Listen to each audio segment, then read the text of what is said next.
Halo, selamat datang kembali di Sapa Indonesia Malam. Saudara, Kementerian Pertahanan resmi menghentikan program latihan dasar kemiliteran bagi calon pengelola Koperasi Desa Merah Putih dan Koperasi Nelayan Merah Putih dan disesuaikan menjadi pembekalan bela negara dengan menghilangkan materi teknis dan taktis militer. Langkah ini sebagai evaluasi usai 5 calon manajer Koperasi Desa Merah Putih yang meninggal. Informasi yang juga jadi sorotan pada hari ini, Saudara, Ex-Mendikbudristek Nadiem Makarim divonis bersalah dalam kasus dugaan korupsi, pengadaan Chromebook dan dihukum 10 tahun penjara. Vonis ini lebih ringan dibandingkan dengan tuntutan jaksa, yakni 18 tahun penjara. Dua informasi tersebut dan informasi lainnya akan menjadi menu utama Sapa Indonesia Malam kali ini. Bersama saya Friska Clarissa. Dan saya Radi Saputro, inilah Sapa Indonesia Malam selengkapnya untuk Anda.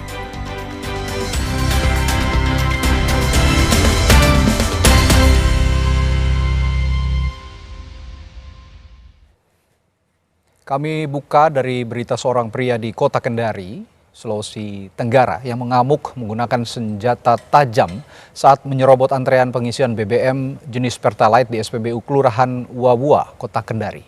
Pelaku nyaris menjadi sasaran amarah warga.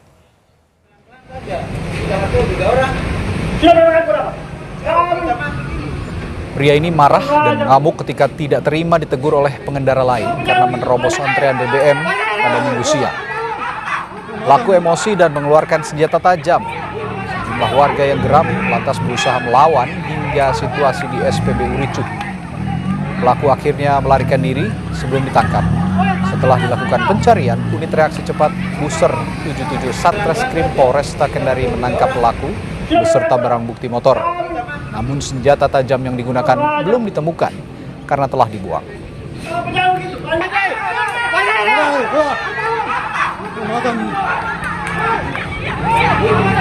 Itu kronologisnya pada saat pengisian BBM, pelaku ini mengantri. Karena panjangnya antrian, ketidaksabaran itu muncul sehingga emosi. Yang bersangkutan dari mau mengisi Pertamax, dia beralih ke Pertalite. Namun ada komplain dari para konsumen karena tidak mau antri, sehingga terjadi percecokan. Yang bersangkutan mencabut sajam. Untuk saat ini pelaku sudah diamankan di Satreskrim Polresta Kendari. Saudara, informasi berikutnya, polisi diserang tersangka dan warga yang terprovokasi saat berusaha menyelamatkan perempuan yang disekap di Kota Kendari. Penyidik akhirnya berhasil menyelamatkan korban, sementara pelaku penyekapan kabur dan sejumlah polisi terluka akibat lemparan batu.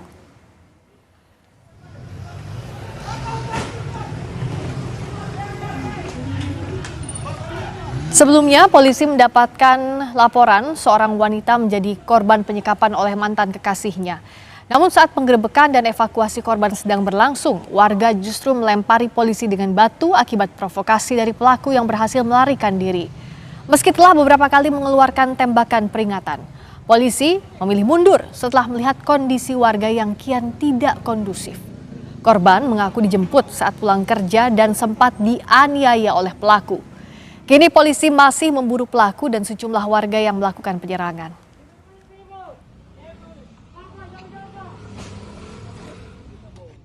Korban bisa kita selamatkan dengan selamat ketika disekap di daerah Gunung Jati, Jati Mekar ya, Kota Kendari. Korban bisa kita selamatkan. Pada saat penyelamatan korban tersebut terjadi perlawanan dari warga sekitar. Warga lokasi sekitar, mereka melakukan pelemparan batu kepada anggota dan beberapa juga anggota mengalami luka memar akibat batu. Mobil patroli hancur sedikit ya di bagian kap mobil. Namun demikian untuk pelaku memang berhasil kabur, tapi kami janji kami bisa menangkap yang bersangkutan. Saudara, diduga berkendara dalam keadaan mengantuk, sebuah minibus menabrak pemotor dari arah berlawanan hingga meninggal di Jalan Raya Tol Iskandar, Sukmajaya, Kota Depok, Jawa Barat. Pada saat kejadian, kondisi motor korban tersangkut pada bagian depan minibus. Petugas yang tiba di lokasi langsung mengevakuasi korban. Menurut saksi mata, tabrakan terjadi karena minibus yang datang dari Jalan Raya Bogor menuju Sukma Jaya terlalu jauh mengambil sisi kanan jalan hingga akhirnya menghantam motor korban. Kini korban telah dibawa ke Rumah Sakit PMI Bogor, sementara sopir minibus diamankan ke unit Laka Lantas Polres Metro Depok.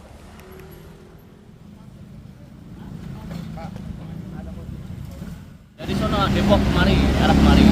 Kalau mobil Mobil dari Simpangan, dari Cibinong arah kemari katanya. sama-sama sendiri. Sama-sama sendiri. Itu tadi masih hidup tapi udah meninggal. Ini motornya? Nyangkut adu banteng. Adu banteng. Kita ke sorotan berikutnya. Dalam sidang pra-peradilan, pihak Roy Suryo menilai jawaban Polda Metro Jaya tidak konsisten dalam menerapkan hukum acara antara KUHP lama dan KUHP baru. Kuasa hukum Roy menyatakan dalam surat penangkapan dan penahanan terhadap Roy Suryo, Polda Metro Jaya menggunakan ketentuan yang terdapat dalam KUHP baru. Namun dalam menjawab permohonan Roy di sidang pra-peradilan kali ini, Polda Metro Jaya menggunakan ketentuan KUHP lama. Karena itu, kuasa hukum Roy meminta hakim menyatakan surat penangkapan dan penahanan Roy Suryo tidak sah. Bahwa jawaban termohon memperlihatkan termohon salah menerapkan hukum acara dalam menerbitkan surat perintah penangkapan, sehingga secara hukum surat perintah penahanan tersebut harus dibatalkan demi hukum karena mengandung cacat formil serta tidak memberikan kepastian hukum kepada diri pemohon. Bahwa jawaban termohon yang merujuk pada pasal 361 huruf A Undang-Undang Nomor 20 Tahun 2025 tentang KUHP tidak tepat secara hukum karena termohon tidak memperhatikan ketentuan pasal 361 huruf D Undang-Undang Nomor 20 Tahun 2025 tentang KUHP, yaitu dalam hal perkara tindak pidana yang sudah dilimpahkan ke pengadilan tetapi proses pemeriksaan terdakwa belum dimulai, perkara diperiksa, diadili, dan diputus berdasarkan ketentuan dalam undang-undang ini. Sebelumnya, Polda Metro Jaya selaku termohon dalam sidang pra-peradilan ini meminta hakim menolak seluruh permohonan Roy Suryo. Kepala Bidang Hukum Polda Metro Jaya, Kombes Abrianto Pardede menyatakan penangkapan dan penggeledahan Roy Suryo di kediamannya pada 19 Juni lalu adalah sah secara hukum. Penangkapan dan penggeledahan terhadap Roy Suryo telah dibekali dengan izin geledah berdasarkan penetapan Ketua Pengadilan Negeri Tangerang serta surat perintah dari Direskrimum Polda Metro Jaya tertanggal 19 Juni 2026. Kepolisian menilai dalil adanya pelanggaran prosedur yang diajukan Roy Suryo adalah tidak benar. Polda Metro Jaya memohon agar hakim menolak seluruh gugatan Roy Suryo. 1. Menolak seluruh permohonan pra-peradilan pemohon untuk seluruhnya. 2. Menyatakan tindakan penggeledahan yang dilakukan termohon berdasarkan penetapan Ketua Pengadilan Negeri Tangerang nomor 49/pen.p.izin.geledah 2025 PN Tangerang tertanggal 13 November 2025 dan surat perintah penggeledahan rumah dan tempat tertutup lainnya nomor SP-Romawi6-Res.1.24/2026 di Treskrimum Polda Metro Jaya tanggal 19 Juni 2026 adalah sah menurut hukum. Sorotan lainnya, Saudara, pasca pemakaman Dr. Ica Pakaenoni, keluarga berniat akan melaporkan dugaan intimidasi yang dialami almarhumah ke Mapolda Nusa Tenggara Timur. Kuasa hukum keluarga akan membawa serta sejumlah barang bukti yang sudah disiapkan. Keluarga akan membuat laporan terkait kematian korban pada hari Jumat pekan ini. Barang bukti yang disiapkan diantaranya adalah catatan kronologi yang dimiliki almarhumah beserta 2 buah telepon genggam. Keluarga juga telah menyiapkan tim kuasa hukum untuk mengawal kasus kematian dokter yang diduga mengalami intimidasi ini. Kuasa hukum menyebut tujuan pelaporan ke Polda agar penanganan kasus lebih fokus.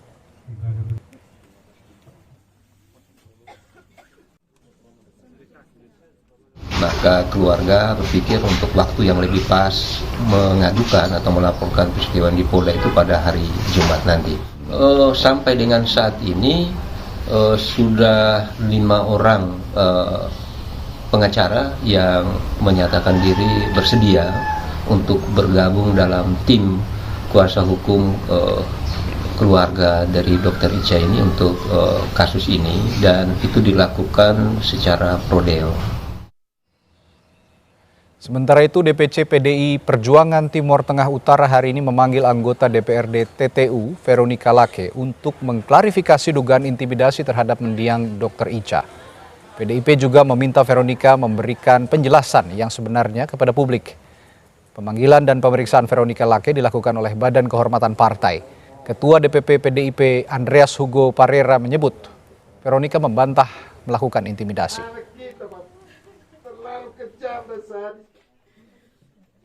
Saya minta kepada yang bersangkutan untuk memberikan penjelasan yang berkaitan. Ibu Veronica Lake ini yang kebetulan Pak kader PDI Perjuangan untuk memberikan penjelasan yang berkaitan dengan kasus, yang berkaitan dengan dirinya, dan dia sudah menyampaikan penjelasan itu. Dan hari ini dia juga dipanggil oleh Badan Kehormatan Partai di DPC di TTU di Timur Tengah Utara untuk memberikan penjelasan itu.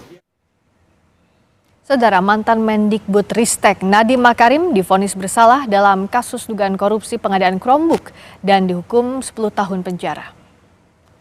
Dalam pertimbangannya, Majelis Hakim menyebut perbuatan yang dilakukan Nadiem dilakukan secara terencana dan menimbulkan dampak luas, terutama terhadap sektor pendidikan.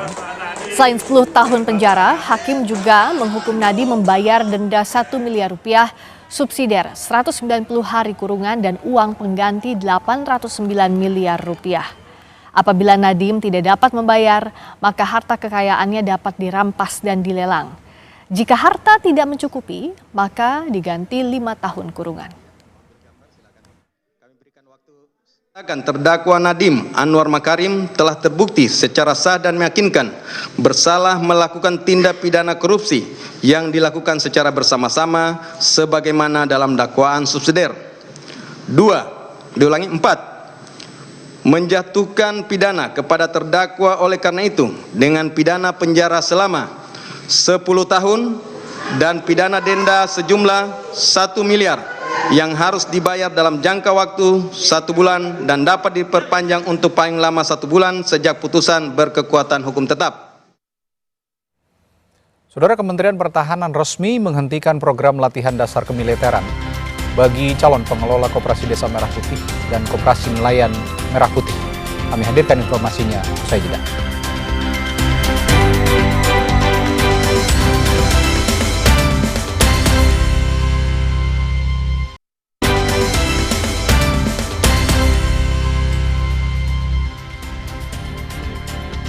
Saudara, Kementerian Pertahanan resmi menghentikan program latihan dasar kemiliteran bagi calon pengelola Koperasi Desa Merah Putih dan Koperasi Nelayan Merah Putih. Kini Kementerian Pertahanan menyesuaikan pembekalan bela negara dengan menghilangkan materi teknis dan taktis militer.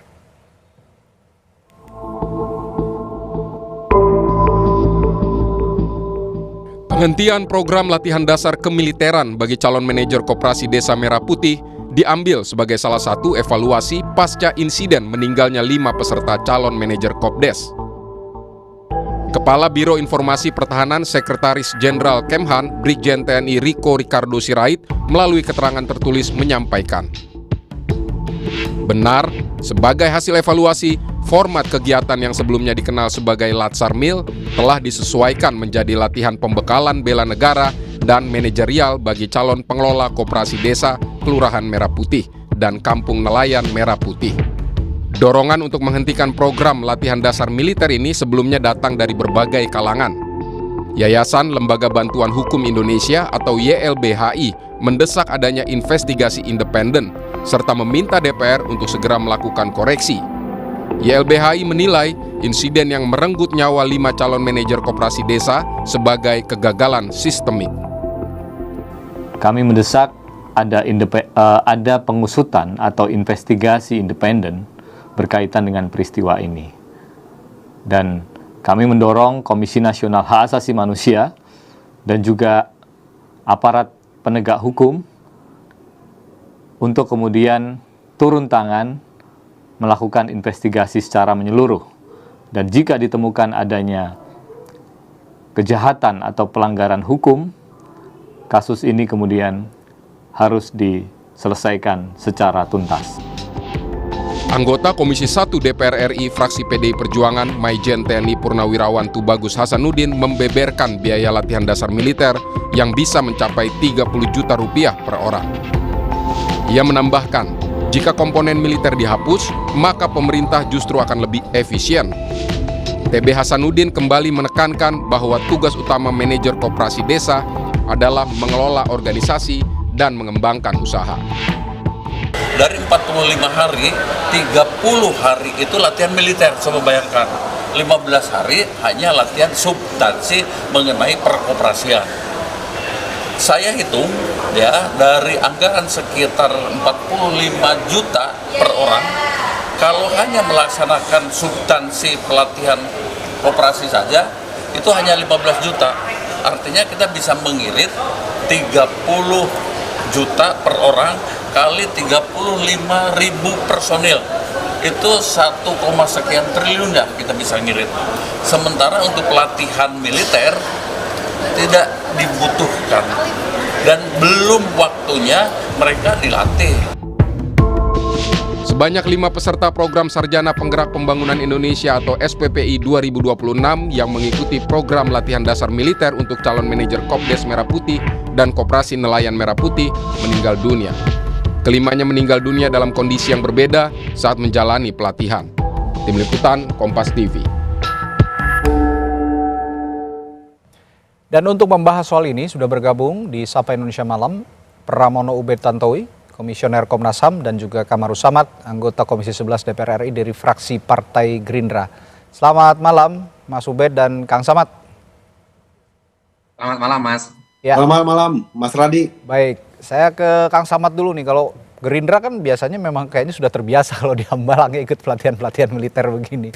Kalau Kang Samad melihat nih, kan sudah ada hasil evaluasi dari 5 anggota pelatihan Kopdes yang meninggal. Nah, hasilnya bagaimana dan bagaimana sebenarnya evaluasi ini dilakukan sebenarnya terhadap 5 anggota pelatihan Kopdes yang meninggal ini? Ya Mas Radi, jadi kita fraksi Gerindra menyampaikan bela sungkawa yang mendalam kepada seluruh keluarga korban. Kita meminta supaya keselamatan peserta harus menjadi prioritas utama dan tidak dapat dikompromikan dalam setiap tahapan program. Karena itu kita mengapresiasi keputusan menghentikan beberapa tahapan yang berkaitan dengan fisik kepada peserta. Yang memang Mas Radi, KDMP ini jumlahnya mencapai 35.476 peserta. Oke, Kang Samad, mohon maaf saya potong sedikit sebentar, mohon maaf, nanti kita sambung lagi ya. Kita harus menyimak dulu kumandang azan maghrib untuk wilayah Jakarta dan sekitarnya berikut ini. Baik, baik.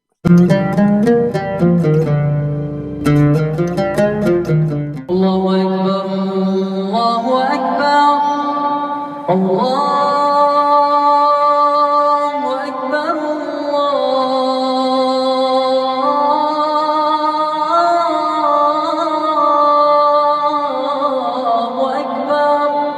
أشهد أن لا إله إلا الله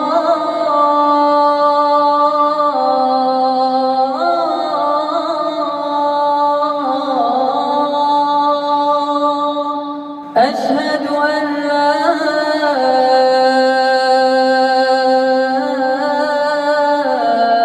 إله إلا الله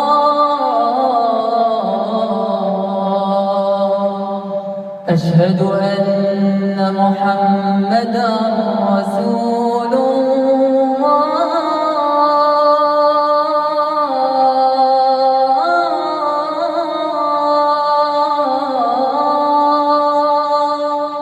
أشهد أن محمدا رسول الله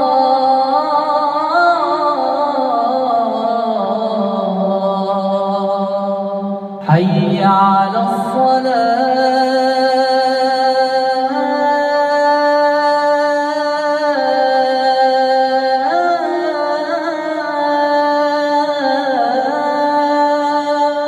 حي على الصلاة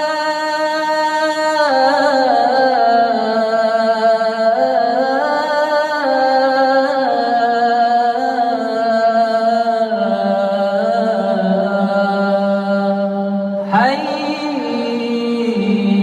على الفلاح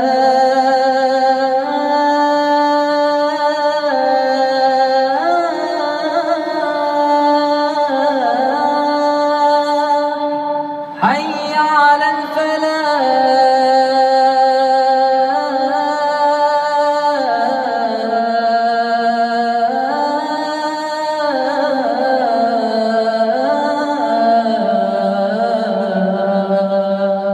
الله أكبر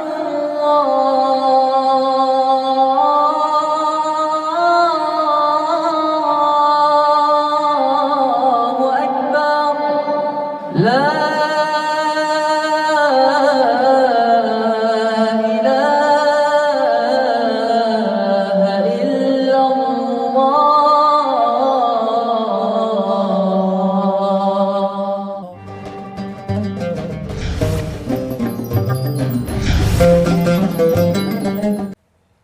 Dan kami ucapkan selamat menunaikan ibadah sholat maghrib untuk Anda yang menjalankan di wilayah Jakarta dan sekitarnya. Kita lanjutkan perbincangan. Tadi Kang Samad dari fraksi Partai Gerindra DPR RI sedang menjelaskan hasil evaluasi dari 5 anggota pelatihan Kopdes yang meninggal. Silakan dilanjutkan Kang Samad. Ya, Mas Radi, jadi kita menyampaikan bela sungkawa yang mendalam kepada keluarga korban. Kami yakin dan percaya perasaan keluarga juga dirasakan oleh pemerintah, oleh kami semuanya. Karena itu keputusan Kementerian Pertahanan untuk menghentikan beberapa tahapan khususnya dalam kegiatan fisik bagi Sarjana Penggerak Pembangunan Indonesia atau SPPI itu sudah sepatutnya. Dari 35.476 peserta untuk SPPI yang akan bertugas sebagai manajer di KD KMP dan ada 30.000 calon peserta untuk Kampung Koperasi Nelayan Merah Putih. Ini memang seluruh peserta mengikuti tahapan 30 hari latihan bela negara. Jadi latihan bela negara dan manajerial atau Latsarmil di 57 satuan pendidikan TNI, kemudian dilanjutkan 15 hari pelatihan manajerial yang menyangkut dengan substansi. Nah, untuk pelatihan fisiknya sudah dihentikan dan kita minta investigasi menyeluruh terhadap kejadian tersebut harus dilakukan dan harus dilakukan secara terbuka dan disampaikan kepada publik, khususnya kepada keluarga korban. Karena itu penting sekali untuk terus mengawal setiap tahapan yang sedang berlangsung. Karena bagi kita putra-putri yang sedang mengikuti KD KMP dan KNMP ini, Koperasi Nelayan Merah Putih dan Koperasi Desa dan Kelurahan Merah Putih, keselamatan di atas segala-galanya. Karena itu KDMP dan KNP itu dirancang sebagai pusat layanan ekonomi terpadu di desa dan pesisir. Jangan sampai justru menimbulkan bencana bagi keluarga putra-putri kita. Kemudian yang utama lagi adalah melakukan evaluasi, investigasi yang berkaitan dengan penyebab meninggalnya peserta. Penyebab meninggalnya peserta itu tentu tidak sama, berbeda-beda, berdasarkan kondisi medis yang berbeda-beda. Karena itu evaluasi perlu dilakukan secara menyeluruh dan berbasis data medis. Sehingga setiap perbaikan benar-benar menjawab akar persoalan. Fraksi Gerindra mendorong hal tersebut secara sungguh-sungguh dan akan mengawal serta langkah pemerintah untuk bisa memastikan bahwa publik berhak mengetahui hasil evaluasi tersebut secara terbuka sebagai bentuk akuntabilitas dari pemerintah. Pemerintah juga perlu menyampaikan, Mas Radi, perkembangan penanganan dan hasil evaluasi secara terbuka agar tidak menimbulkan ruang spekulasi. Jadi kita mendorong komunikasi yang proaktif kepada pemerintah secara berkala dan kontinu sehingga publik bisa mengetahui updating daripada investigasi yang sedang berlangsung. Begitu Mas Radi. Komunikasi yang proaktif itu harus diapresiasi juga kalau memang pemerintah nanti mengarah ke sana proses evaluasinya, karena memang butuh penjelasan terhadap publik mengapa ini bisa terjadi. Saya ke Mas Ubed. Kalau Mas Ubed melihat, kan Komnas HAM ini saya lihat juga sejak awal menaruh perhatian sebenarnya pada isu-isu sekuritisasi warga sipil ya Mas Ubed ya. Nah, lantas bagaimana Komnas HAM sekarang merespons langkah Kemenhan yang akhirnya membatalkan Latsarmil untuk manajer Kopdes ini, Mas Ubed? Ya, bagi Komnas HAM penting untuk melihat ini evaluasi dilakukan secara menyeluruh, gitu ya, bukan hanya ganti bungkusnya saja, begitu ya. Kita ingin memastikan bahwa pelatihan bagi calon manajer KDMP dan KNMP ini itu memang bobotnya lebih banyak kepada soal manajemen gitu ya, tata kelola retail, bukan pada aspek pelatihan militer atau bela negara gitu ya. Jadi kita dalam waktu dekat ini kita sudah akan mengirimkan surat kepada pihak-pihak terkait untuk kita minta keterangan bagaimana perencanaan ke depan, perubahan apa yang akan dilaksanakan terkait dengan kurikulum, metode pelatihan, termasuk pelaksana pelatihan itu juga penting untuk kita lihat. Gitu ya. Jadi evaluasi itu baru satu hal. Saya setuju dengan Pak Kamarus Samad tadi, evaluasi atas penyelenggaraan pelatihan ini menjadi penting, tetapi yang kedua tentu saya setuju pertanggungjawaban itu menjadi penting. Gitu ya. Jadi siapa yang bertanggung jawab atas kematian 5 orang ini? Apakah ada aspek-aspek yang terkait dengan kelalaian, gitu ya? Apakah memang dari awal, misalnya bagaimana screening kesehatannya? Itu dia. Ya, bagaimana pemenuhan persyaratan kesehatan bagi calon-calon itu ketika rekrutmen? Sebelum masuk Latsarmil, apakah ada screening kesehatannya? Itu kan juga harus dilihat. Lalu kemudian nanti perlu dilihat rekam medis terakhir sebelum 5-5-nya meninggal itu kan pasti berbeda-beda. Nah itu kan untuk melihat pihak mana yang paling bertanggung jawab. Lalu yang terakhir tentu hak bagi keluarga korban itu juga harus dipenuhi. Jadi 3 langkah penting, evaluasi dari pelatihannya, lalu kedua aspek pertanggungjawaban, dan yang ketiga adalah hak atas pemulihan bagi keluarga korban. Oke. Kira-kira itu Mas. Baik. Mas Ubed begini, sekarang kan Kemenhan mengubah pola pelatihan ini dari latihan dasar kemiliteran atau Latsarmil menjadi konsep bela negara.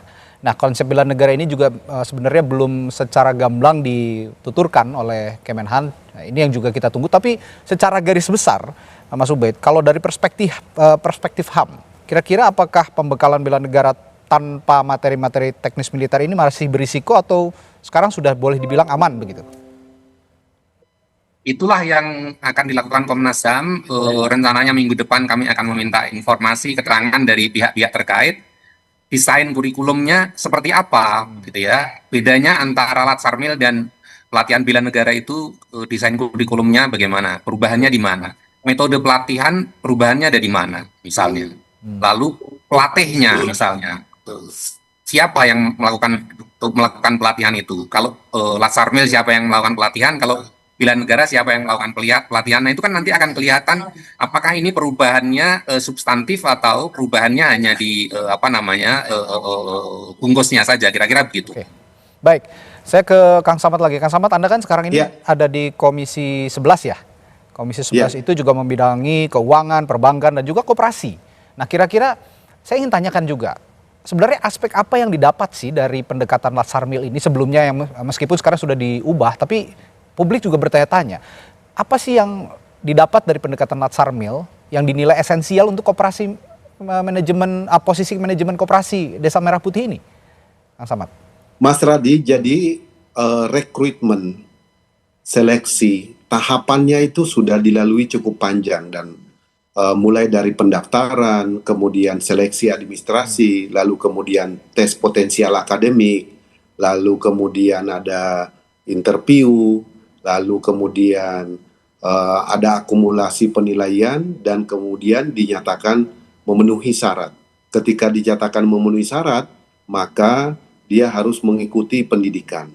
Nah, begitu juga di semua jenjang program pemerintah selalu ada diklat, selalu ada pendidikan. Yang berbeda-beda adalah manajemen teknis pelaksanaannya. Ya kan gitu. Misalnya calon CPNS juga Mas Radi ada juga pendidikannya yang dilakukan secara berjenjang ketika dia masih CPNS sampai terangkat menjadi ASN misalnya. Nah, khusus untuk koperasi Desa Merah Putih dan koperasi nelayan Merah Putih memang dipersiapkan sebagai satu kekuatan inti untuk menjadi frontliner dalam pelayanan dan penggerak ekonomi di desa maupun di pesisir. Kenapa itu menjadi penting? Karena kita mengetahui desa-desa kita ini 80.000 lebih desa di seluruh Indonesia secara fisik, secara teritorial itu tidak semua terjangkau jaringan infrastruktur yang memadai.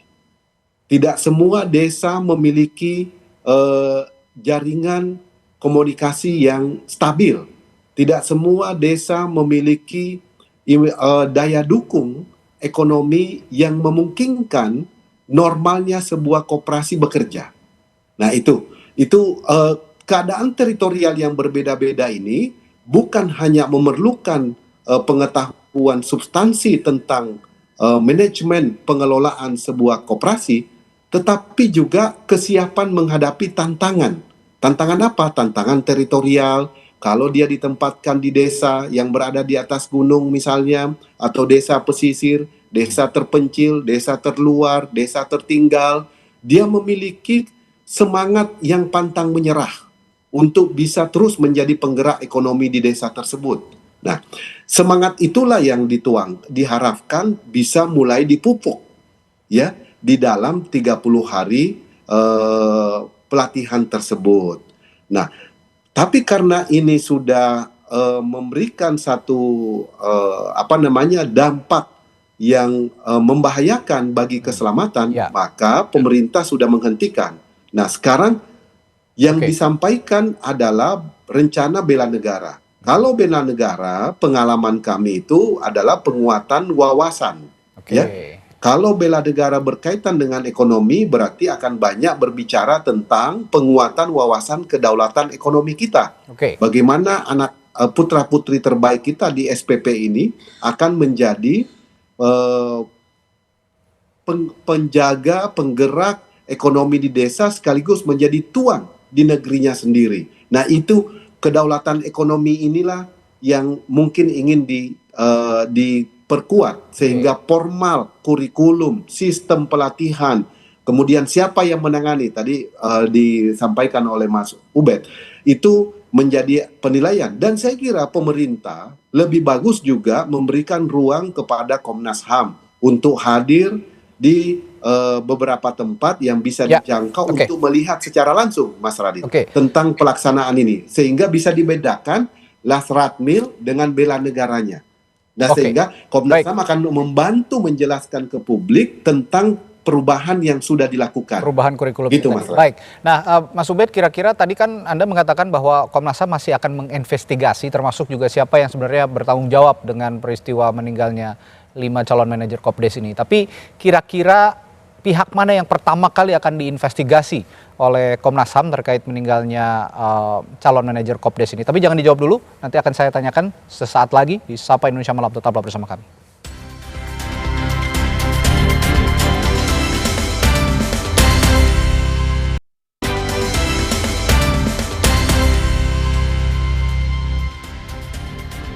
Masih bersama Mas Ubed dari Komnas HAM dan juga Kang Samad dari fraksi Partai Gerindra DPR RI. Tadi saya ke Mas Ubed bertanya dari Komnas HAM.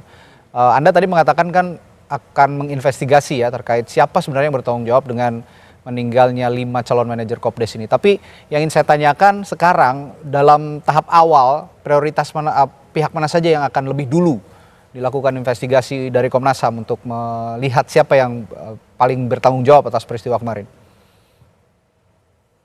Pertama, kita kan melihat proses rekrutmen yang disebut Mas Kamarus Samad tadi, sejak pendaftaran sampai seleksi bertahap-tahap itu itu kan ternyata dibentuk suatu panitia seleksi. Yang membentuk adalah Kementerian PAN-RB dan BKN. Nah, Oh, mungkin nanti kita PAN-RB bisa, ya justru ya? Iya, Kemenpan-RB dan Oke. BKN, ya, Oke. Badan Kepegawaian Negara. Nah, itu kan perlu kita minta informasi bagaimana proses rekrutmen terkait dengan syarat kesehatannya bagaimana gitu ya. Nah, itu penting untuk kita lihat dari awal proses bagaimana. Lalu kemudian end user dari program ini kan para manajer ini yang direkrut nanti kan status kepegawaiannya melekat ke Agrinas, ya PT Agrinas. Nah, nanti kan juga kita lihat bagaimana pola kerjasama antara PT Agrinas dengan Kemenhan sebagai penyelenggara pelatihan itu status kerjasamanya bagaimana gitu ya. Kenapa Kemenhan misalnya yang ditunjuk untuk memberikan pelatihan? Kenapa bukan lembaga lain, kan banyak misalnya gitu ya. Nah, itu penting untuk melihat beberapa pihak tadi yang saya sebutkan, termasuk Kementerian Pertahanan sebagai penyelenggara dari kemarin Latsarmil yang sekarang menjadi pelatihan bela negara itu, sejak jadi proses rekrutmennya, lalu kerjasama pelatihannya, lalu metode pelatihannya. Nah, itu penting untuk melihat secara mendalam. Oke. Nah, kalau gitu sekarang tinggal kalau memang nanti akan diperbaiki, saya ke Kang Samad. Kira-kira rekomendasi Anda untuk pemerintah bagaimana untuk mengawasi sekaligus mengawal lulusan pembekalan bela negara ini supaya sesuai dengan kompetensi yang tepat di desa gitu, kira-kira untuk menjalankan Koperasi Desa Merah Putih ini? Ya, Mas Radi, jadi solusinya adalah Koperasi Desa Merah Putih ini kan dibutuhkan untuk penggerak ekonomi di desa. Karena itu perlu untuk tetap dilanjutkan programnya dengan berbagai macam perubahan, khususnya di pelatihan. Kenapa tadi menjawab Mas Ubay, kenapa Kemhan sebetulnya adalah kerjasama antara Agrinax, BUMN yang selama ini ditugaskan untuk membangun Koperasi Desa Merah Putih dengan TNI, Mas Ubed. Jadi ini adalah kelanjutan dari kerjasama dalam rangka mengaktifasi Koperasi Desa Merah Putih.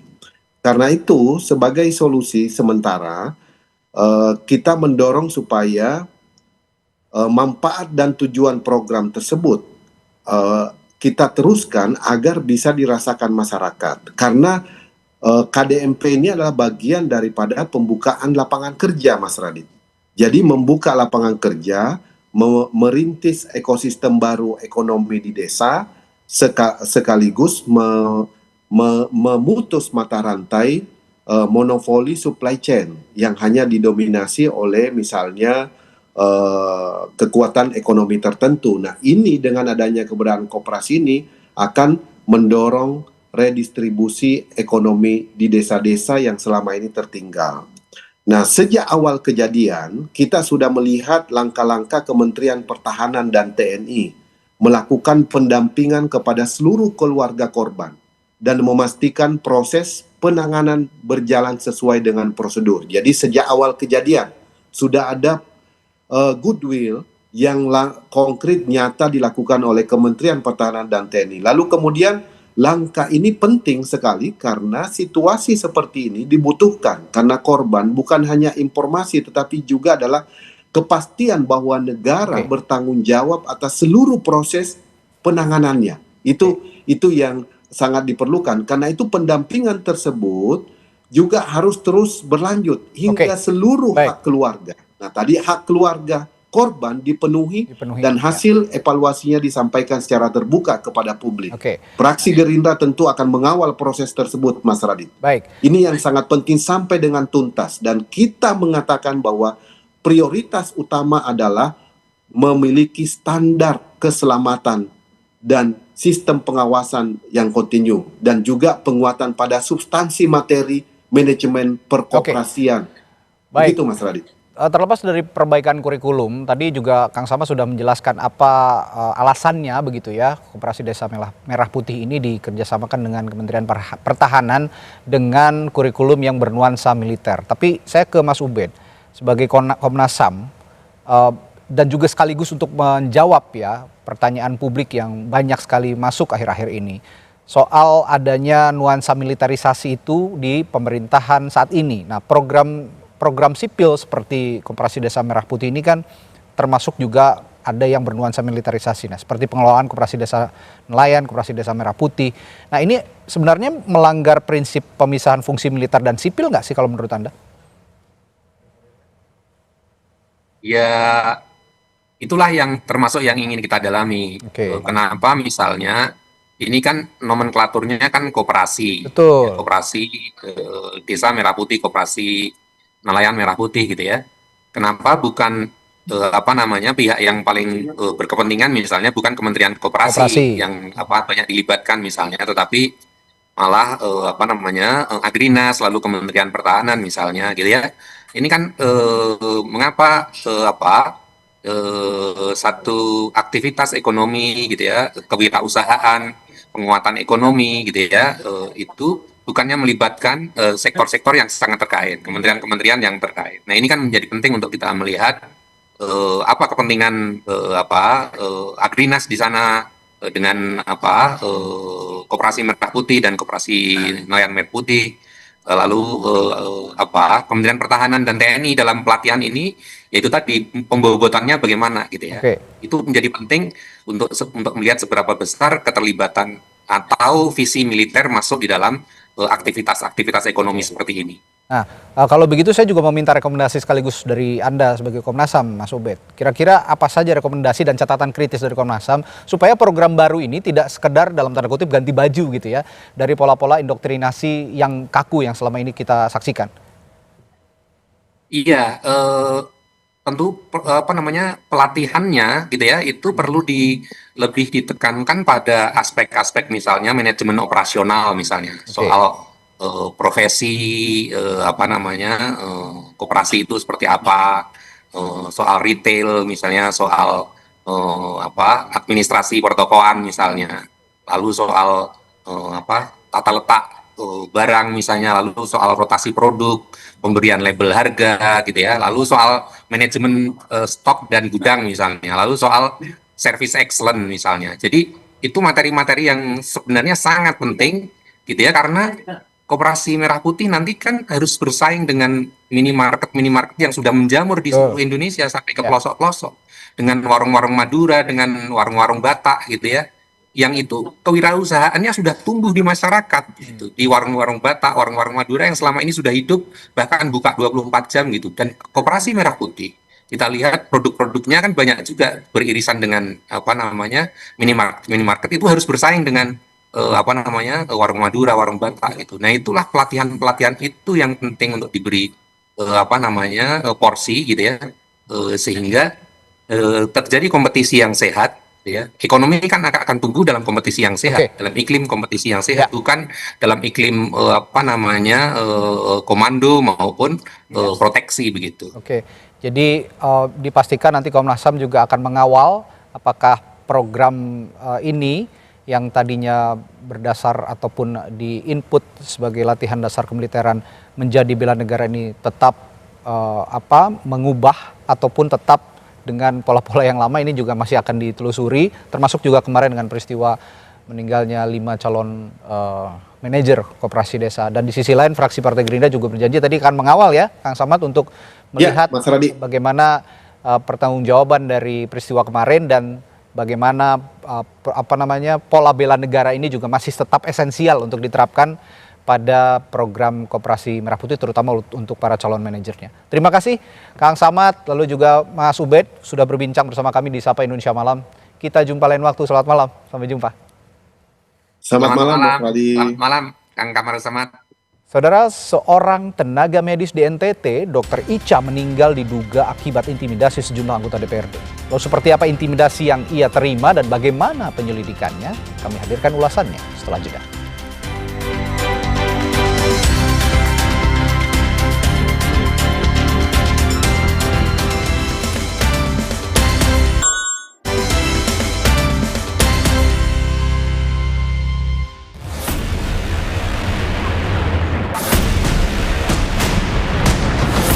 Dia mengatakan bahwa kami ini menurut kami ini lebih paham SOP. Dalam 6 jam itu sudah harus bla bla bla bla. Panggil wartawan, panggil wartawan.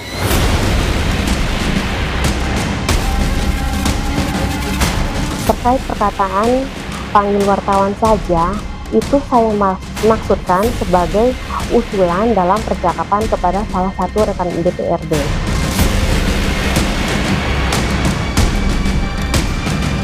Sehingga kalau sampai keluarga pasien masuk, saya tidak tahu aturan yang ada di rumah sakit tersebut. Tapi secara medis itu tidak boleh.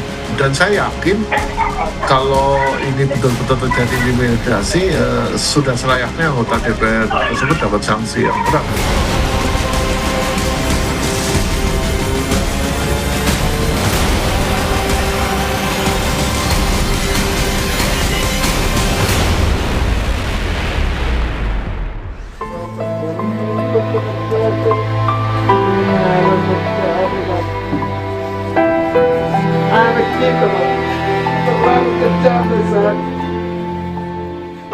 Tangis pilu ayahanda Dr. Eliza Prinsila Utami Pakainoni atau Dr. Icha tak terbendung kala meminta keadilan bagi anaknya.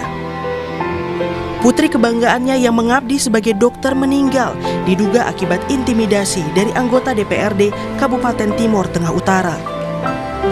Keluarga mengungkap dokter berusia 27 tahun itu mengalami tekanan psikologis setelah menangani kerabat salah satu anggota DPRD yang merupakan pasien gigitan ular di IGD RS Leona Keva Menanu 13 Juni lalu. Si Veronica ini, dia mengatakan bahwa kami ini, menurut kami ini lebih paham SOP. Dalam 6 jam itu sudah harus bla bla bla bla. Panggil wartawan, panggil wartawan. You tidak tahu kami ini siapa. Lalu tidak lama masuk lagi si anggota DPR nama Robertus Subandi. Dia langsung menteror, kamu tidak tahu kami ini siapa, saya ini siapa. Catat nama saya, tanda muka saya ini anggota DPR Komisi 3 yang berurusan dengan kesehatan. Saya bisa pindahin kamu, saya bisa ini, pokoknya segala macam. Tidak lama lagi masuklah anggota DPR dari fraksi Golkar namanya Teresula Fakta. Dia langsung menjawab, ini bagaimana ini sepertinya kalian salah kasih obat. Ada lagi setiap malam itu teror-teror dari nomor-nomor asli yang selalu isinya apa Pak, kurang lebih saja isi bentuk terornya apa, ancaman seperti apa? Ancaman, kamu hati-hati, kamu jangan sampai pokoknya kamu spill yang aneh-aneh, kamu hati-hati saja. Anggota DPRD Kabupaten Timur Tengah Utara Veronica Lake yang namanya ikut terseret dalam kematian Dr. Icha mengklarifikasi dua rekan sesama anggota DPRD mengajaknya menjenguk pasien korban gigitan ular tersebut pada 13 Juni lalu. Menurut Veronica, perdebatan antara dua anggota DPRD dan dokter sudah berlangsung ketika ia memasuki ruang perawatan. Ia mengaku hanya menanyakan tindak lanjut penanganan pasien serta standar pelayanan rumah sakit.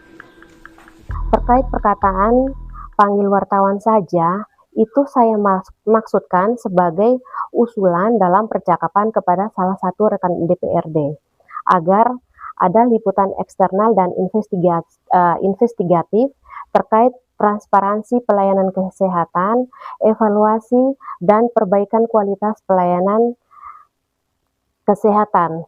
Jadi sama sekali tidak ditujukan kepada personal ataupun pribadi. Akibat intimidasi tersebut, keluarga bilang Dr. Icha sempat mendapatkan pertolongan kejiwaan. Saat mulai pulih, kuasa hukum keluarga Dr. Icha Victor Manbait menyatakan saat mulai pulih sebelum meninggal, Dr. Icha sempat melaporkan dugaan intimidasi tersebut ke pemerintah daerah bahkan hingga Dewan Kehormatan DPRD Timur Tengah Utara. Kemudian ketika Dr. Icha sudah mulai agak pulih, itu kemudian Dr. Icha sendiri yang kemudian kami dampingi untuk melaporkan peristiwa yang dialami itu ke Dinas Kesehatan dan juga ke Ikatan Dokter Indonesia Cabang Kabupaten Timur Tengah Utara. Bahkan Dr. Icha juga yang kemudian melaporkan peristiwa yang dialaminya itu di Badan Kehormatan DPRD. Dan kami diterima oleh pimpinan DPRD dan juga Badan Kehormatan DPRD memastikan bahwa mereka itu benar adalah anggota DPRD yang ada di Komisi 3 dan Komisi 1. Atas penjelasan itu, saat itu kami meminta perlindungan dari DPRD atas sikap dan tindakan yang menurut kami terhadap para petugas kesehatan di IGD itu yang tidak pantas dan sangat intimidatif. Untuk perlindungan yang kita minta agar mereka menginvestigasi kasus ini, kemudian juga melakukan tindakan-tindakan sesuai dengan kode etik dan tata tertib DPRD. Senin lalu, Badan Kehormatan DPRD Kabupaten Timur Tengah Utara menerima dokumen rekomendasi dari pimpinan DPRD terkait kasus dugaan intimidasi Dr. Icha. DPRD TTU menyatakan segera memanggil ketiga anggota terkait dan memastikan akan menindaklanjuti laporan ini sesuai dengan tata cara, kode etik, dan tata tertib lembaga. Kami akan memanggil oknum tertentu supaya kami bisa penyelidikan, kemudian verifikasi dan klarifikasi. Oleh karena itu kami mengharapkan supaya teman-teman awal media dan seluruh masyarakat untuk bersabar dan menanti, karena ini proses akan memakan waktu kurang lebih 60 hari. Polres Timur Tengah Utara mulai memeriksa 3 anggota DPRD atas dugaan intimidasi terhadap Dr. Icha. Polisi juga sudah memeriksa rekam medis Dr. Icha dan sejumlah rekannya di IGD RS Leona Kefamenanu. Ketiga anggota dewan tersebut sudah memenuhi panggilan. Kami mengambil keterangan terkait kehadiran dari ketiga anggota dewan tersebut pada tanggal 13 Juni tahun 2026 di Rumah Sakit Leona Kefamenanu. Kami sudah mengambil keterangan dari 6 rekan korban yang pada saat itu berada bersama-sama dengan korban ketika melaksanakan piket di IGD Rumah Sakit Leona Kefamenanu. Kemudian kami juga sudah mengamankan CCTV yang ada di rumah sakit tersebut. Kementerian Kesehatan menurunkan tim investigasi untuk mengusut dugaan intimidasi terhadap Dr. Icha. Kemenkes melibatkan sejumlah pihak, yakni pemerintah daerah, rumah sakit, penegak hukum, dan Ikatan Dokter Indonesia. Di tengah investigasi ini, Kemenkes juga meminta masyarakat tak menyebarkan informasi yang belum terverifikasi. Dan saya juga bersama dengan Inspektorat Investigasi yang akan mendalami kasus dari meninggalnya Dr. Icha.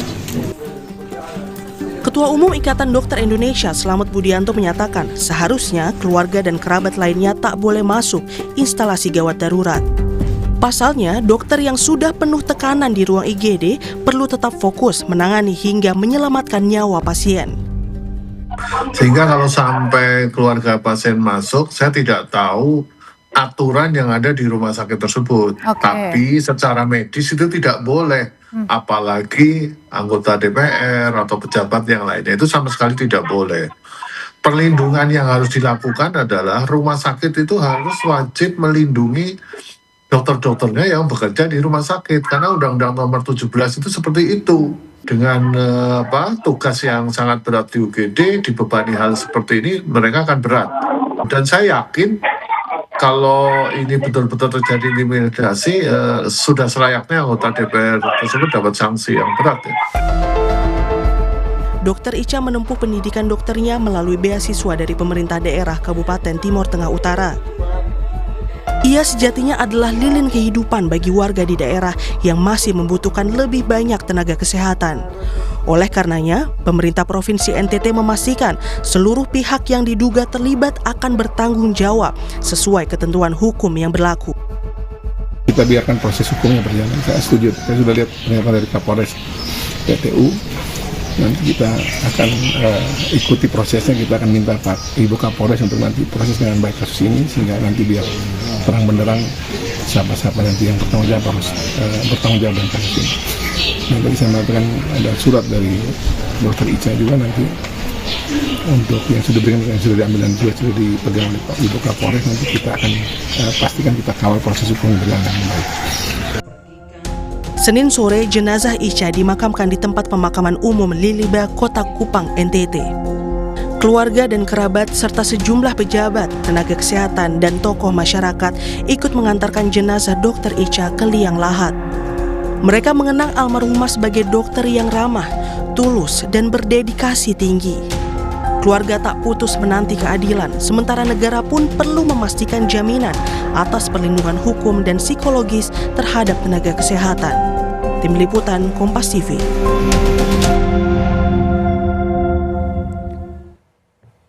Saudara, usai sidang vonis, terdakwa mantan Mendikbudristek Nadiem Makarim menyatakan akan mengajukan banding. Kami hadirkan informasinya sesaat lagi. Sampai di malam.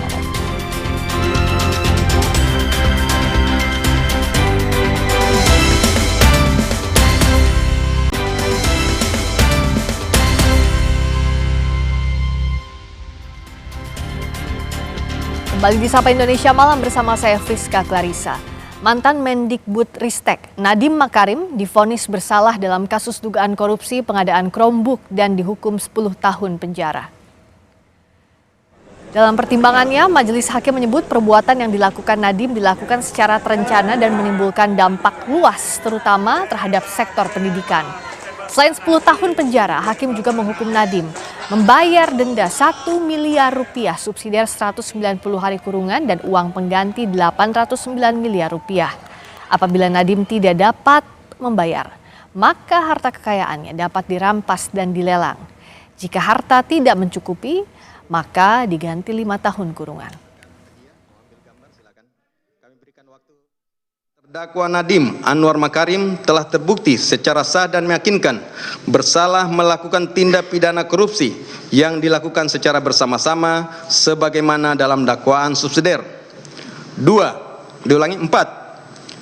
Menjatuhkan pidana kepada terdakwa oleh karena itu dengan pidana penjara selama 10 tahun dan pidana denda sejumlah 1 miliar yang harus dibayar dalam jangka waktu 1 bulan dan dapat diperpanjang untuk paling lama 1 bulan sejak putusan berkekuatan hukum tetap.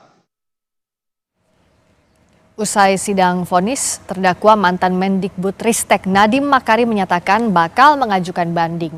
Menurut Nadiem, hakim sama sekali tidak mempertimbangkan fakta-fakta dalam persidangan. Menurutnya, hanya Hakim Andi Saputra yang melihat secara jernih kasus ini sehingga mengajukan dissenting opinion untuk membebaskannya. Ia menyebut praktis dihukum 15 tahun penjara karena baginya tidak mungkin membayar uang pengganti 809 miliar rupiah. Nadiem bilang ia tidak memiliki uang sebanyak itu sebab tidak pernah sama sekali menikmati uang yang disebut hasil korupsi. Divonis secara praktis 15 tahun karena saya dituntut uang pengganti 809 miliar yang saya tidak punya. Mereka tahu itu dari laporan hasil kekayaan saya di akhir saya menjabat. Saya tidak punya uang sebanyak itu dalam bentuk apapun. Itu artinya saya divonis 15 tahun. 809 miliar itu tidak pernah menyentuh saya sekalipun. Sudah dibuktikan dengan dokumen, dengan saksi bahwa uang itu tidak pernah keluar dari rekening PT Akap, yaitu Gotoh. Saya telah berjuang selama 1 tahun ini untuk membuka semua kejujuran yang telah kami lakukan. Semua niat baik yang telah saya dan tim saya lakukan di masa kementerian sudah kita jelaskan. Tapi seolah-olah tidak ada artinya. Demi keluarga saya, demi seluruh negara Indonesia yang saya masih cintai, saya akan berjuang. Saya akan segera melaksanakan naik banding untuk tertua demi kebenaran. Divonis 10 tahun penjara dalam kasus dugaan korupsi pengadaan laptop Chromebook, ex-Mendikbudristek Nadiem Makarim menyebut akan banding. Nadiem juga bilang ia tidak punya uang untuk membayar pengganti 809 miliar rupiah karena tidak pernah menerima aliran uang sama sekali dalam pengadaan tersebut. Bagaimana peluang banding Nadiem jika memang tak pernah menerima aliran uang korupsi? Kita akan bahas bersama pakar tindak pidana pencucian uang TPPU, Yenti Garnasih. Selamat malam Bu Yenti. Selamat malam Mbak Friska. Sebagai pakar hukum tentu saja ini jadi sorotan bagaimana vonis Nadiem hari ini.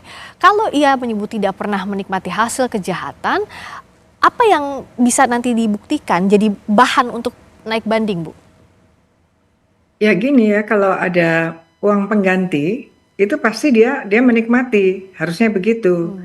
Kalau berkaitan dengan apa yang terdakwa kemudian terpidana, kemudian ada sanksi yang berupa uang, itu adalah denda, ya kan? Dendanya masih 1 miliar, sayangnya harusnya kan sudah menggunakan istilah kategori. Nah itu jadi masih denda. Jadi bisa saja karena korupsi itu apalagi pasal 603, 604 atau dulu pasal 2 dan 3 itu kan menguntungkan dirinya sendiri atau orang lain, ya kan? Jadi bisa jadi memang dia tidak diuntungkan sama sekali, tapi orang lain yang diuntungkan. Bisa jadi memang tidak ada aliran pada dia. Yang tidak ada aliran pada dia tidak ada uang pengganti, harusnya begitu. Makanya setiap korupsi yang seperti ini mestinya ada TPPU sehingga kita jelas uang itu ada di mana gitu, sehingga pada mereka bisa jadi mereka yang harus menggantikan itu atau akan disita itu adalah pelaku TPPU-nya. Itu bisa jadi begitu. Kalau begini kan dari ya memang pembelaan boleh saja itu haknya bahwa tidak ada uang sama sekali dan saya tidak ada uang seperti itu. Tapi dari putusan bahwa ada aliran masuk ke sana 800,9 miliar yang harus kalau tidak bisa dibayar dalam waktu tertentu maka akan diganti dengan pidana 5 tahun. Itu menurut saya juga agak berat tuh pidana pengganti kalau 5 tahun ya. Dan agak ini mungkin kita boleh dong melihat, kita harus melihat ya bahwa dulu Plate itu Menteri Plate itu juga 16 miliar itu 5 tahun. Ini 800 miliar 5 tahun. Jadi apa ya tolak ukurnya, standarisasinya itu kan harus ada. Karena tidak ada boleh discrimination, ada diskriminasi of sentencing untuk perkara yang sama, untuk hal yang sama dalam putusan-putusan di dalam satu negara. Ini juga harus Mahkamah Agung harus melihat ini ya. Saya tidak bela siapa-siapa, tapi dalam hal ini adalah 604 berarti yang bersangkutan itu tidak melawan hukum tapi menyalahgunakan kewenangan dan kemudian ada yang diuntungkan.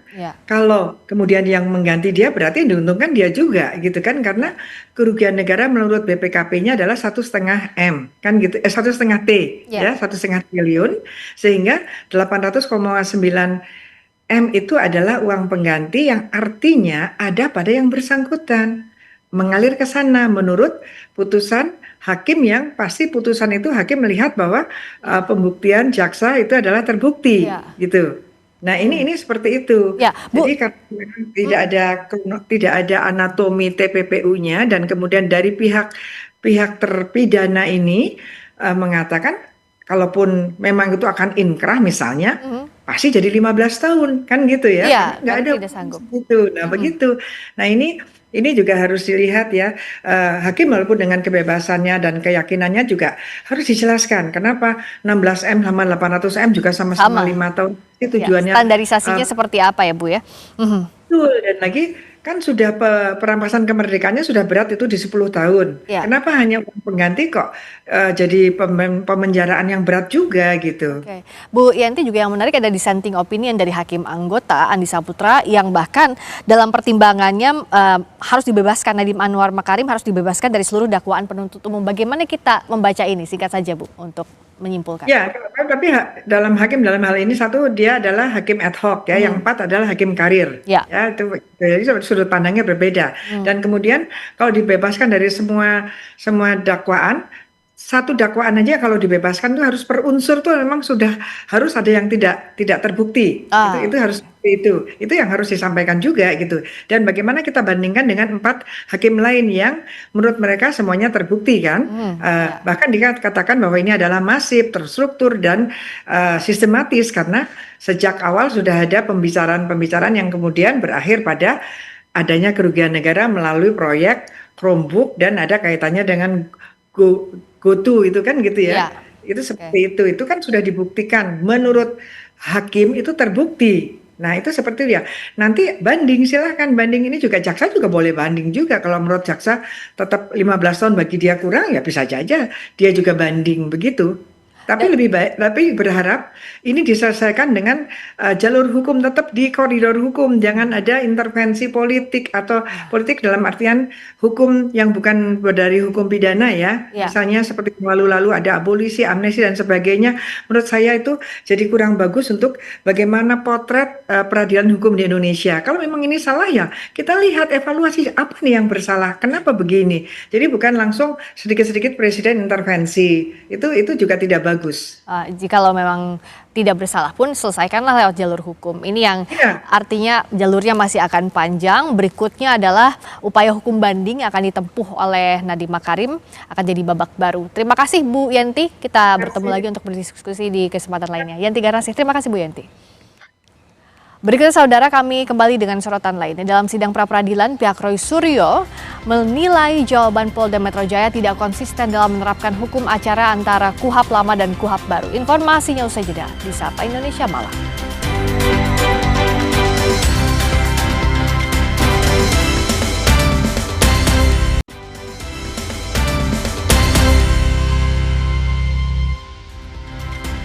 Baik, Sapa Indonesia Malam, saudara. Dalam sidang pra-peradilan, pihak Roy Suryo menilai jawaban Polda Metro Jaya tidak konsisten dalam menerapkan hukum acara antara KUHP lama dan KUHP baru.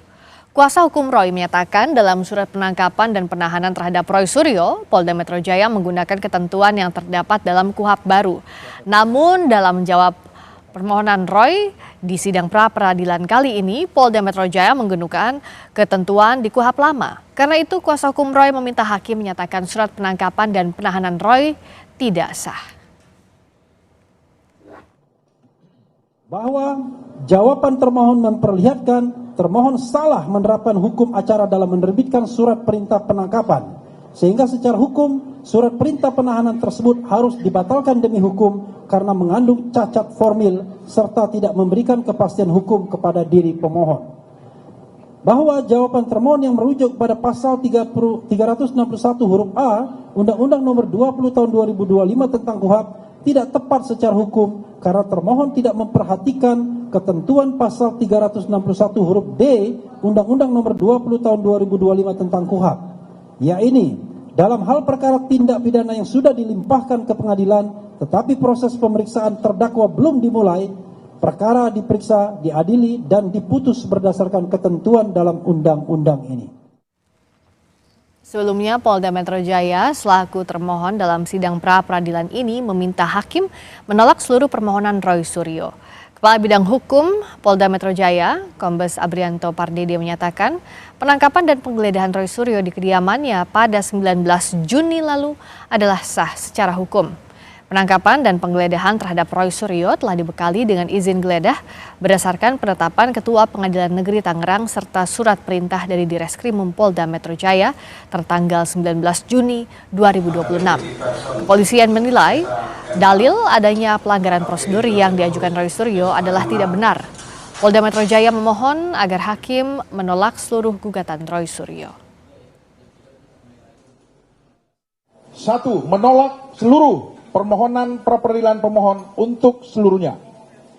2. Menyatakan tindakan penggeledahan yang dilakukan termohon berdasarkan penetapan Ketua Pengadilan Negeri Tangerang nomor 49/pen.p.izin.geledah 2025 PN Tangerang tertanggal 13 November 2025 dan surat perintah penggeledahan rumah dan tempat tertutup lainnya nomor SP garing rumah titik tap garing 373 garing Romawi 6 garing res titik 1 titik 24 garing 2026 di Treskrimum Polda Metro Jaya tanggal 19 Juni 2026 adalah sah menurut hukum. Sidang pra-peradilan Roy Suryo tengah digelar di Pengadilan Negeri Jakarta Selatan. Polda Metro Jaya sebut upaya penangkapan dan penahanan Roy Suryo sah secara hukum. Namun pihak Roy menilai Polda Metro tidak konsisten dalam menerapkan hukum acara pidana. Kita ulas perkara ini dengan kuasa hukum Roy Suryo Abdul Ghafur Sangaji serta penasihat ahli Kapolri Irjen Pol Purnawirawan Arianto Sutadi. Selamat malam Bang Sangaji juga Pak Arianto. Selamat malam, Selamat malam, Mbak Friska. Friska. Malam, Pak Gofur. Selamat malam, saya ke Bang Sangaji dulu. Kalau yang pihak Anda sebut tidak konsisten menerapkan KUHP lama dan KUHP baru itu di poin apa singkatnya, sederhananya? Ya, di surat perintah penangkapan dan surat perintah penahanan itu kan ada dasar pertimbangan hukum, ya, atau kita sebut dengan diktum menimbang dengan merujuk pada dasar yuridis. Nah, di dalam surat perintah penangkapan dan penahanan, pasal-pasal yang dirujuk oleh Polda Metro Jaya itu semuanya adalah pasal yang diatur di dalam Undang-Undang Nomor 20 Tahun 2025. Kami sudah cross check dan kami sudah cek dan kami sudah teliti secara cermat, ya. Tetapi dalam jawaban termohon tadi di Pengadilan Negeri Jakarta Selatan, malah mereka mendalilkan bahwa yang berlaku di dalam dasar penangkapan penahanan itu adalah Undang-Undang Nomor 8 Tahun 1981 yang terkait dengan pasal-pasal penangkapan, penahanan, dan penggeledahan. Ini kan sesuatu yang tidak konsisten. Di dasar yuridis surat perintah penangkapan penahanan, kami belum melihat surat perintah penggeledahan, ya. Tapi di surat perintah penangkapan dan penahanan yang kami terima, justru merujuknya adalah pada pasal-pasal upaya paksa yang diatur di dalam KUHP yang baru. Jadi kalau hari ini Polda Metro Jaya mengatakan bahwa dalil kami tidak mempunyai dasar yuridis yang tidak tepat, ya, karena kami mendalilkan pada KUHP yang baru, sementara menurut Polda Metro Jaya yang berlaku sebagai dasar penangkapan dan penahanan adalah Undang-Undang Nomor 8 Tahun 1981, ya kami menilainya justru Polda ambigu dalam menerapkan hukum acara pidana gitu. Kalaupun dia mau merujuk pada ketentuan kaidah hukum penangkapan, penahanan, penggeledahan yang diatur dalam Undang-Undang Nomor 8 Tahun 1981 KUHP yang lama, ya harusnya rujukan dasar hukumnya di situ aja. Jangan mengutip pasal-pasal yang kebetulan kami persoalkan pasal-pasal itu di dalam surat permohonan kami. Jadi kami melihat ya jawaban Polda Metro Jaya ya tidak konsisten dalam memberikan tanggapan atau jawaban terhadap permohonan kami. Seperti itu Mbak Friska. Pak Arianto, tadi dari tanggapannya Bang Sangaji, apa ada inkonsistensi penerapan dasar yuridis oleh Polda Metro Jaya dalam penangkapan Roy Suryo CS? Saya sendiri nggak bisa jawab ya Mbak ya, karena saya tidak tahu apa yang sebenarnya terjadi di sana itu. Ini kan di satu sisi dari pengacaranya Pak Roy CS itu kan membuka bahwa itu melanggar hukum, melanggar aturan, dan kemudian cara menggunakan pasal-pasalnya juga tidak konsisten. Tas satu pakai KUHP lama, satu pakai KUHP baru. Saya nggak ngerti itu karena di mana diterapkannya itu ya, karena saya nggak tahu persis apa yang surat yang dibikin oleh tadi yang disampaikan oleh dari Polda Metro bahwa kami sudah punya pakai surat perintah, bahwa kami sudah punya izin dari pengadilan.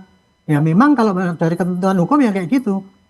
Ketentuan itu ya upaya paksa itu mesti kalau mau menggeledah harus ada izin dari ketua pengadilan kan gitu kan. Nah, cuman kita nggak ngerti apakah izinnya itu ada apa tidak pun sampai sekarang saya nggak ngerti karena kemarin dibilang tidak ada tapi ternyata tadi penyidik mengatakan ada. Jadi intinya begini Mbak, ini yang namanya pra-peradilan itu adalah persidangan untuk menguji apakah suatu tindakan itu adalah sah atau tidak. Itulah poinnya ya. Nah sementara dari pihak yang menggugat pasti mengatakan bahwa itu tidak sah karena melanggar formal atau material apa-apa. Bolehlah semua diajukan sesuai dengan surat penangkapan. Sedangkan dari pihak penyidik pasti akan mengatakan enggak, kami sudah benar. Jadi gugatan itu enggak benar gitu. Makanya supaya ditolak gitu. Nah ini semua nanti akan dilihat dalam bukti yang besok ya akan diperlihatkan apa yang disampaikan oleh dari penggugat maupun apakah yang disampaikan oleh Polda Metro. Pasti masing-masing kan membawa bukti. Bukti itu diserahkan, disampaikan dalam persidangan. Disitulah nanti hakim akan menilai, oh ini mana yang benar, mana yang salah. Di situ hakim nanti akan memutuskan apakah 3 pokok masalah yang tadi digugat itu, yaitu mengenai penahanan, penangkapan, penggeledahan itu sah apa tidak, itu nanti hakim yang akan memutuskan setelah melihat bukti-bukti yang ada diajukan di dalam persidangan pra-peradilan. Ya Pak Arianto, ini kan akan diuji di sidang pra-peradilan. Nah kalau berdasarkan yang harus dilakukan, sebenarnya apa saja yang harus polisi miliki pada saat sidang pra-peradilan untuk membuktikan bahwa proses penangkapan itu memang sah? Yang harus dimiliki oleh polisi adalah surat perintah ada apa enggak. Kemudian kalau untuk penggeledahan itu ada izin apa enggak? Karena kalau beda ya, kalau surat perintah itu tidak perlu pakai izin dari pengadilan, Bu. Ya. Tetapi kalau penggeledahan itu harus pakai izin pengadilan. Sama juga dengan penahanan, dia nggak perlu lagi minta izin dari penahanan gitu. Itu jadi kira-kira. Nah, dari pembuktian hari ini, setidaknya jawaban dari Polda Metro Jaya, Pak Bang Sangaji, Anda tetap yakin bahwa sejauh ini prosesnya tidak melalui prosedur yang semestinya lewat hukum acara pidana? Oke, Mbak Priska ya, memang Pak Arianto pasti tidak memahami secara detail pokok materi kami karena Pak Arianto juga tidak pernah membaca dan tidak pernah melihat surat perintah penangkapan dan penahanan. Perintah penangkapan dan penahanan berupa selembar surat itulah yang kemudian kami uji, ya. Dan kemudian adalah praktek penangkapan dan penahanan itu juga kami uji. Dari sisi formil, ya, saya katakan tadi bahwa di dalam dasar pertimbangan hukum penangkapan itu mereka merujuk pada beberapa pasal di KUHP yang baru, ya. Saya sebut pasal 95 dan pasal 97. Ya, di pasal 97 menariknya adalah ada kewajiban bagi penyidik untuk melakukan pemanggilan secara sah dan patut itu maksimal 2 kali. Dan ketika seorang tersangka yang sudah ditetapkan sebagai tersangka itu tidak memenuhi kewajiban hukumnya untuk memenuhi panggilan dengan alasan yang sah, maka boleh dilakukan upaya paksa berupa penangkapan. Tetapi kemudian tadi di dalam jawaban Polda Metro Jaya, inilah jawaban yang ambigu. Mereka katakan bahwa mereka tidak merujuk. Bahkan mereka membantah dalil-dalil kami yang kami uraikan justru dari surat perintah penangkapan dan surat perintah penahanan mereka yang merujuk pada dasar hukum yang mereka pakai gitu ya. Itu dari sisi formil aja itu udah cacat krusial ya. Jadi dengan kecacatan krusial seperti itu, maka menurut kami mohonkan kepada tunggal pra-peradilan untuk dan kemudian juga adalah menerima semua permohonan kami. Itu hal yang pertama. Hal yang kedua dari sisi praktek. Kita bicara praktek, ya.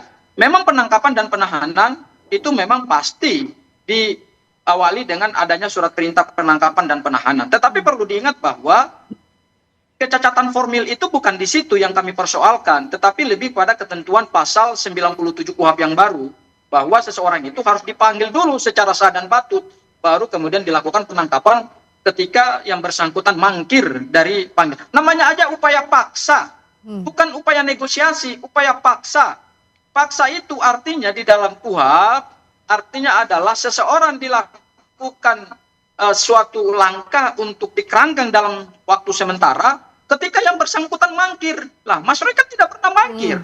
Selama ini memenuhi semua kewajiban hukum, termasuk 30 kali melakukan wajib lapor di Polda Metro Jaya. Kemudian terkait dengan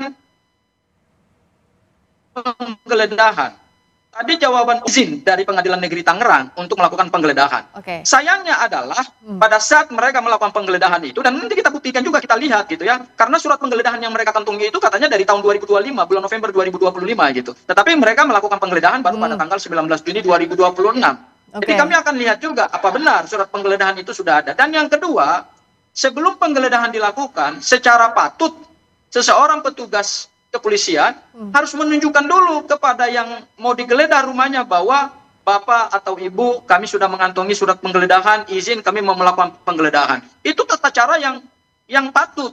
Yang dilakukan oleh Polda Metro Jaya kan tidak seperti itu. Bang Sangaji. Tidak menunjukkan surat penggeledahan, tapi kemudian dalam jawaban mereka mengatakan mereka memiliki surat penggeledahan. Ini yang mendukung kami adalah jawaban-jawaban yang tidak rasional dan patut ditolak oleh Hakim Tunggal pra-peradilan. Kita akan lanjutkan ini, termasuk apakah secara logika kerjanya penyidik bisakah melakukan hal-hal tadi secara serampangan tidak sesuai dengan prosedur hukum yang berlaku. Kita akan bahas usai jeda di Sapa Indonesia Malam.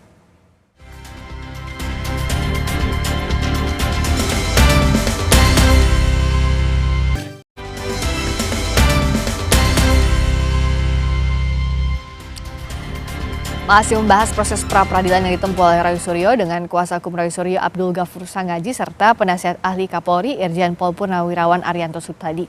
Pak Arianto, saya mau minta pendapat dari Pak Arianto. Secara logikanya, apakah penyidik melakukan penangkapan, apalagi penggeledahan untuk kasus dengan sorotan publik seperti ini, apakah bisa dilakukan memang tanpa tata cara berdasarkan hukum acara pidana?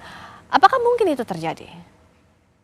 Kalau ini kan saya hanya pendapat saya ya. Ya. Kalau perkiraan saya ya, karena ini kasus ini sudah menjadi sorotan publik dan kasus ini kan bukan lagi ditangani oleh polisi yang rendah, langsung kepada Dirkrimum, ya. Pasti sudah dipilih tenaga-tenaga ataupun petugas yang handal gitu ya. Ya. Tetapi di dalam praktek di lapangan itu ya, saya dari pengalaman saya memang bisa saja terjadi kekeliruan daripada pelaksanaan di lapangan. Contohnya kalau kita mau menangkap ya itu, kalau saya pribadi ya dulu kalau mau menangkap saya bacakan dulu surat, Bapak mau saya tangkap begini karena pasal gini gitu. Tapi di dalam praktek di lapangan memang terkadang anggota itu juga nggak membacakan surat itu dan sebagainya. Itu bisa terjadi di lapangan ya. Hanya begini, dengan tidak dibacanya prosedur itu sesuai dengan detail yang ada itu, apakah itu membatalkan suatu penangkapan sah apa tidak? Nah, itu yang saya tidak tahu ya, gitu ya. Karena itu hakim yang menentukan. Dalam hal ini saya ingin tegaskan ya, jelaskan bahwa pra-peradilan ini hanya akan membatalkan apa yang digugat itu tadi, penangkapan, penggeledahan ataupun penahanan.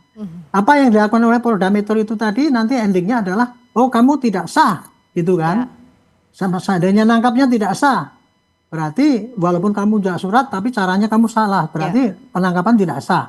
Maka dibatalkan surat penangkapan itu, maka berarti penangkapan tidak laku lah itu untuk dijadikan lampiran dari berkas perkara. Kalau penahanannya yang tidak sah, maka yang ditahan harus dikeluarkan. Kalau penggeledahannya tidak sah, maka apa yang didapat dari digeledah itu maka harus dikembalikan. Itu koreksi yang dijatuhkan oleh hakim di dalam pra-peradilan. Jadi intinya pra-peradilan itu adalah mengoreksi tindakan-tindakan yang tidak sah. Kalau memang tidak sah maka dia kemudian dibatalkan sebagai bagian daripada proses untuk penyidikan itu. Gitu. Ya, tapi yang ditekankan itu tidak akan menyentuh pokok perkara karena pra-peradilan sesuai dengan apa yang dimohonkan. Itu yang harus dipahami bersama ya Pak Arianto ya. Iya. Tapi yang jelas kan implikasinya pada kredibilitas kerja penyidik. Nah itu kan yang sana kan untuk menguji lah untuk pendidikan pada umum ya gitu ya itu nggak apa-apa bagus. Kalau bagi saya yang namanya pra-peradilan itu memang untuk menguji Bu.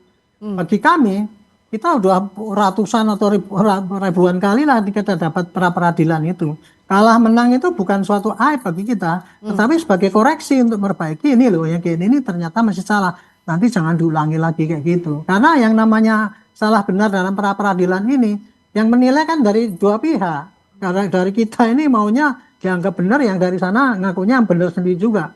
Nah, ini hakim yang nanti akan menentukan gitu. Jadi dalam hal ini ya seandainya nanti 3 itu dibatalkan pun itu, bagi polisi ya tidak ada masalah lagi kan. Kan itu toh sudah berjalan, sudah jalan semua. Penangkapannya juga sudah nggak ditangkap lagi, tahanannya enggak, penggeledahannya juga nggak ada dia ambil. Nanti hanya polisi seakan-akan kan ini loh tugas polisi yang serampangan semenang-menang kayak gitu. Kira-kira nanti hanya begitu aja. Nanti hakim akan memutus tidak sama sah. Bagi polisi itu bukan merupakan suatu aib yang besar. Jadi untuk koreksi ke depan supaya jangan terulang lagi. Tapi tidak berpengaruh pada status hukumnya, artinya tersangka atau tidaknya tidak berpengaruh dalam kasus ini ya. Tidak dimohonkan, dipermohonkan. Pengaruh lagi pada itu. Karena penyidikan kan sudah penangkapannya juga sudah dilepaskan lagi, penahanannya sudah malah nggak menahan malah. Saya berikutnya ke Bang Sangaji, sudah bergabung lagi Bang Sangaji? Sudah tersambung lagi, terima kasih. Singkat saja, jadi kalau setelah selesainya pra-peradilan ini, apakah pihak Anda siap untuk memasuki pokok perkara nantinya? Iya, tentu kami akan siap untuk memasuki pokok perkara karena putusan pra-peradilan ini kan dijadwalkan tanggal 7 Juli ya. Kemudian besok itu adalah pembuktian dari kami, pemohon, kemudian hari berikutnya lagi adalah pembuktian dari hari Kamis, pembuktian dari pihak termohon dan turut termohon, terutama termohon ya, dan kemudian hari Jumat itu kesimpulan, hari Selasa baru kemudian putusan pra-peradilan, kemudian setelah itu kami akan melihat sejauh mana jadwal daripada persidangan ini berlangsung di Pengadilan Negeri Jakarta Timur. Seperti itu Mbak Friska. Baik. Proses inilah yang terus dipantau oleh publik, termasuk pembuktiannya untuk sebagai ajang pembuktian secara hukum kredibel atau tidaknya proses penangkapan dan penggeledahan yang dilakukan, pun juga pokok perkara apalagi yang akan kita lihat sama-sama adu buktinya di persidangan. Terima kasih atas waktunya Bang Sangaji, terima kasih juga Pak Arianto. Sama-sama Mbak Friska, sama-sama Pak Arianto. Terima kasih. Berikutnya saudara, kami akan kembali dengan sorotan lainnya dari informasi para pendukung Maroko merayakan kemenangan setelah tim mereka menyingkirkan Belanda lebih awal dari Piala Dunia. Sesaat lagi.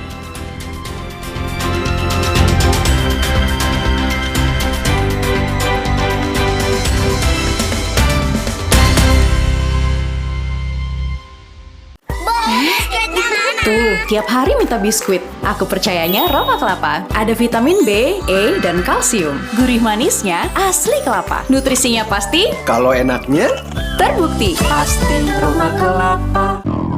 Baru seri gandum peanut butter. Wah, kacang. Iya, selai kacangnya asli. Tebal, selembut butter. Manis, asin, gurih. Selai kacangnya asli. Tebal lagi.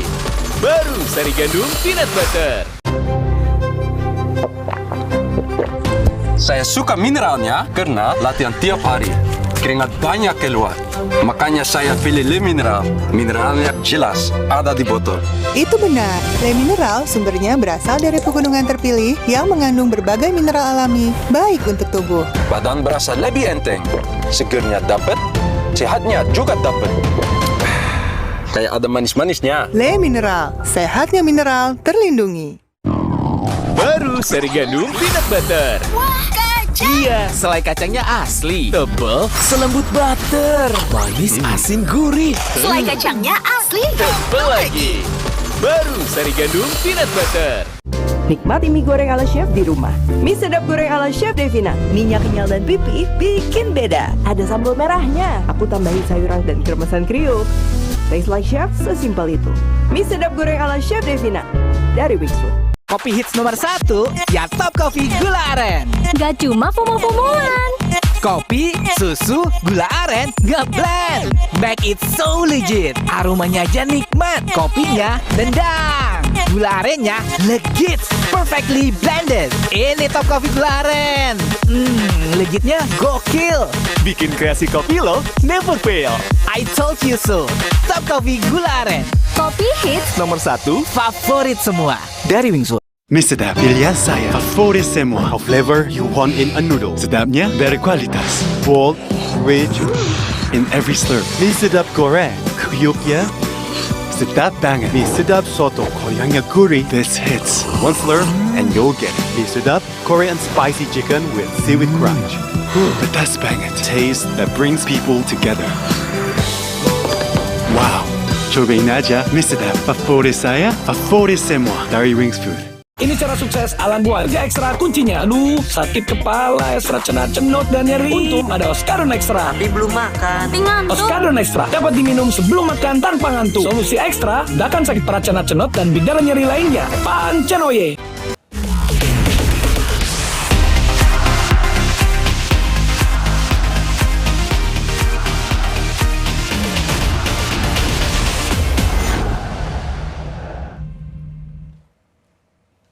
Menyemarakan Piala Dunia, sebuah kafe di kota Ho Chi Minh, Vietnam mendekorasi bangunan dan interior kafe dengan lebih dari 1.000 boneka beruang dengan mengenakan jersey sepak bola. Lebih dari 1.000 boneka teddy bear memenuhi setiap sudut kafe mie ini.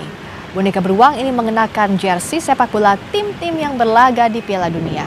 Kehadiran boneka berjersey sepak bola mampu memikat para pengunjung. Banyak di antara mereka berhenti untuk berfoto sebelum masuk ke kafe. Pengelola kafe mengaku membutuhkan waktu berminggu-minggu untuk mempersiapkan dekorasi ini dan hasilnya terbayar. Pemasangan boneka beruang mampu meningkatkan jumlah pelanggannya 50 hingga 70%.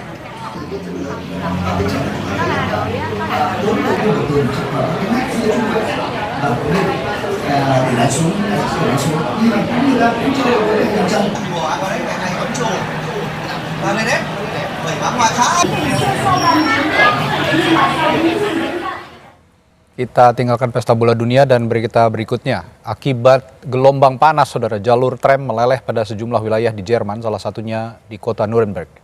Operator transportasi kota setempat terpaksa menghentikan operasional sebagian jaringan tram. Gelombang panas yang menekan suhu hingga 41 derajat Celcius ini membuat lapisan perekat meleleh di sepanjang rel tram.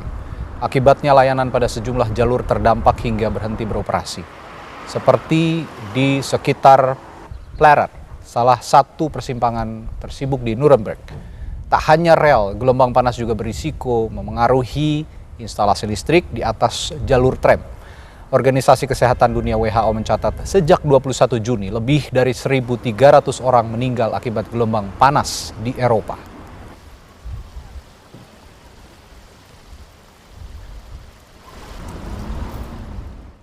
Saudara, terima kasih Anda telah menyaksikan program Sapa Indonesia malam hari ini. Perbarui terus informasi Anda di Kompas TV dan siapkan air mineral dengan kemurnian optimal yang murni pasti sejuknya. Saya Friska Clarissa.